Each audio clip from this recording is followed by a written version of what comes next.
Good Monday. I'm Malia. Welcome to Monday Morning Jolt. Let's get started. Today with us is Michael Patterson. He is a guy that I have known for quite a long time and a very dear friend of mine. And I don't know how to define this man because he does so much and he does all of them very well. So I will kind of give an idea.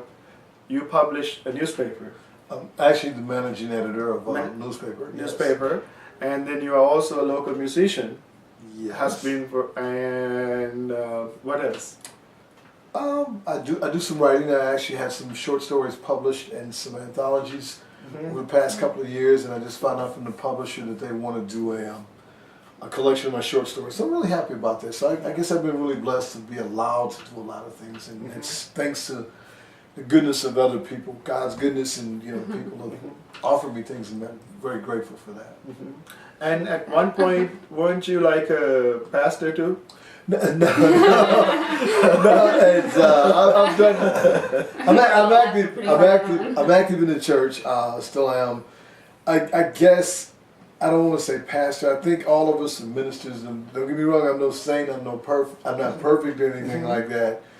But when I get an opportunity, I do what I can to help people, and sometimes that involves them teaching them about the mistakes that I make on a daily basis and about grace. Yes. And also, like, you are working on a very interesting project with another gentleman. Yes. Could you talk to us a little bit about that? Yeah, working on a project with a poet, writer. And matter of fact, he's my mentor as a writer, Ketu Oladawa. Ketu is just an outstanding poet, and not only a great writer, but the way he presents things is just phenomenal. There's something about his use of voice, the vibration that he puts out there that creates this energy that is uplifting, educating, and also allows a person to get inside. And he has been, we've been recording some works of his collection called Blues Dahlias. And kind of, I'm actually working to try to figure out how to do this and how to present it, because at this point we got 3 or 4 hours worth of materials, but it's kind of a continuous story in a sense. And when I say story, it's poetry, but it's poetry that helps define an era in this nation, an era in the world. From this, to me, I believe that history, for example, history tells you the facts. Poetry gives you the spiritual meaning behind the facts. It makes it living. Yes. And it brings it to life. I like that. Can you tell us why Mondays are great for you? Mondays are great for me because it's kind of like I knew you'd get excited. I get started again. It's like I know a lot of people dread Mondays because the weekend is a time for relaxation, and I do relax on the weekends. I mean, I do some things, but I get a chance to relax.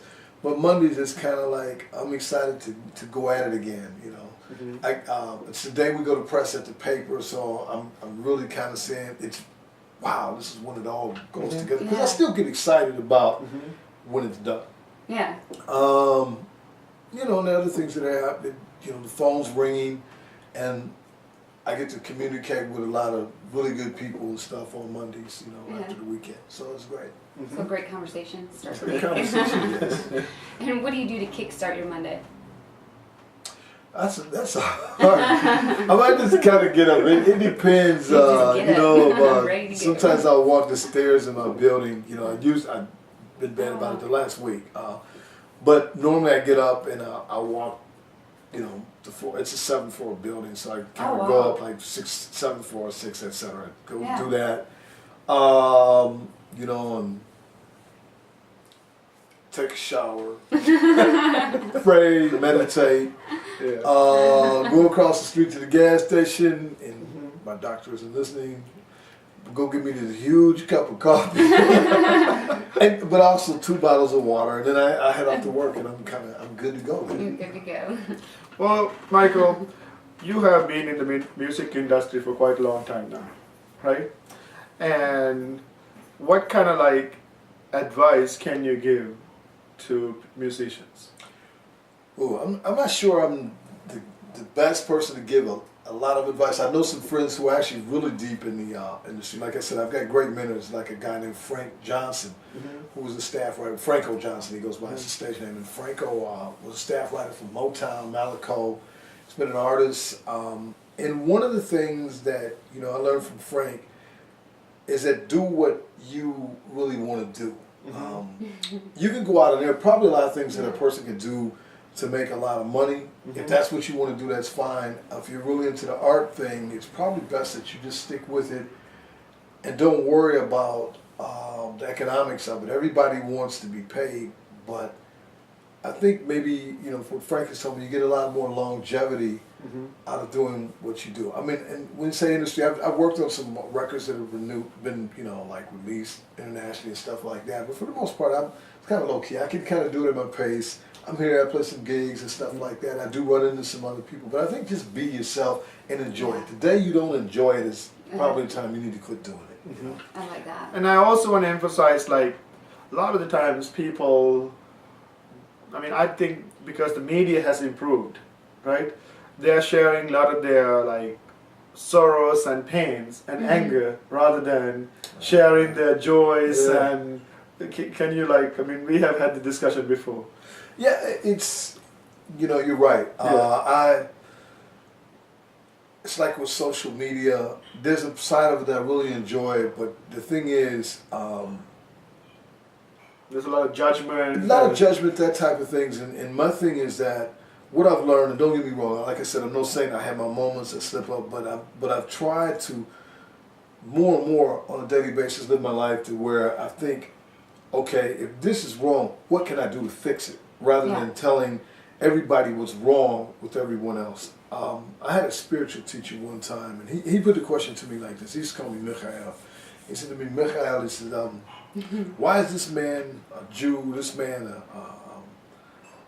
Muslim, this man a Hindu, this man a Christian, this man this man. And he went down this long list, and he was speaking of religions, and I said, I don't know.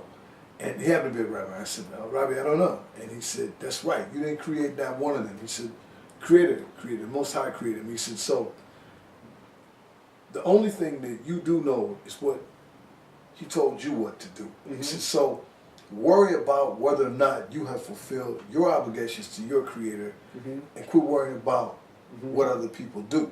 And he said, if people see you do something that is good, maybe they might be convinced to say, hey, what are you doing? They might try it then. He said, but if you got to like always go out and try to use some type of speeches and things to try to convince people, it may be telling you that you didn't set an example. Yeah. So I'm trying to do better about that, and just not like, you know, I got enough issues of my own not to worry about what anybody else did. I mean, I got issues. So I can't be saying, well, look at that person over there, because they can say, well, what about you? And all I can do is go, yeah, you got a point. So.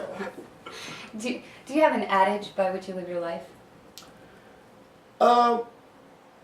Other than that, probably. I mean, probably a lot of them. But the biggest one, like now, is probably trying to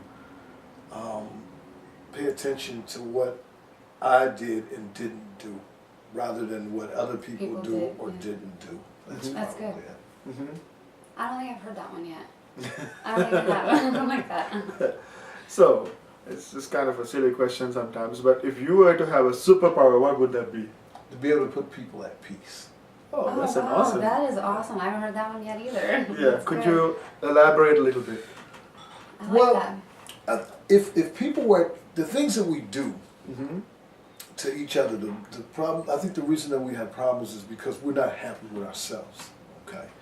And when we're not happy with our own situations, the first thing we do is try to find who is responsible for that, and that's a blame thing. It's always blaming someone else. If I'm at peace with myself, then I'm at peace with everyone else. I'm at peace with my situation. It doesn't mean that I'm not going to work to try to overcome obstacles and things like that, but it does mean that I don't have this emotional load that I'm trying to be angry with other people. And you know, and then it's like, this is biblical thing. This is love thy neighbor as thyself. Well, like Pastor King Christmas, you know, he says, I go to Turner, and it's like, never heard this, but he put it, he says, if you don't love yourself, In other words, you're not at peace with yourself. How are you going to love someone else? And if I'm at peace with myself, then I'm not going to be at war with you. Yeah. I like that. Because I'm going to treat you the way and believe it or not, a lot of people who say that they're confident, if you really watch them, if they're the people who lash out at other people, and you watch them and not listen to what they say, you will see that they don't treat themselves very well because they don't think very much of themselves. No matter how much they may brag, truth of the matter is, you can see that they're hiding some type of self-doubt. And if we could all overcome that, we get along with each other, there's a lot of problems can be solved. Doesn't mean we're going to always agree, but if we're at peace, then even our conflicts will be out of love. That we'll work with each other out of love and not trying to hurt people, well, let me beat this person, let me prove I'm right. We'll be more like, okay, let me uplift this person, let me help them. Okay.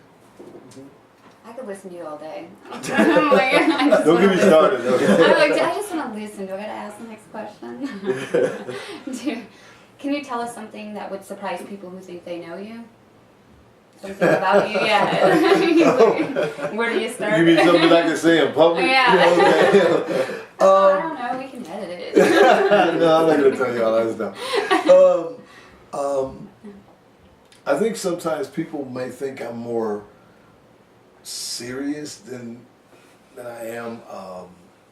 This is going to sound weird. I got some friends, a dear friend of mine, one of them, who has made his transition, but we used to laugh about this, because you guys used to try to, we talk about books and things like this, and he would describe himself as an intellectual, and he'd describe me as an intellectual. I'm like, man, I'm not an intellectual, Like, I'm just talking about this stuff, but I'm really not that, because at the end of the day, probably most of my decisions end up being made on a gut level, some people would call it. I try to let the spirit guide me. I'm not always successful in that, because these doubts come in and I start to try to think my way out of things. But that's probably one thing that I just probably don't think as deeply about things as people assume I do. So that's one. Yeah. So, how would people get hold of you? What's the phone number? Oh wow. They can call me during the day at Frost, and it's area code 260-745-0552. That's one way to get a hold of me. And again, I'll say it again, just in case. It's area code 260-745-0552. And I'll give you my email address. Anybody who can write this down, I'll be glad to hear from them.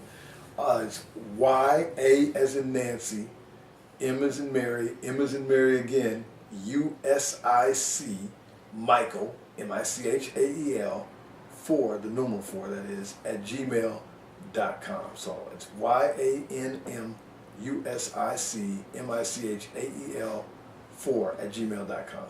That'll be a tough one. Right, we'll see. We'll see. So we would like to thank Michael for coming and joining us today. Thanks for inviting me. And we would like to thank you, the audience, for listening in. We are recording at LaSalle Bed and Breakfast, downtown Fort Wayne. And this is Monday Morning Jolt. Use it.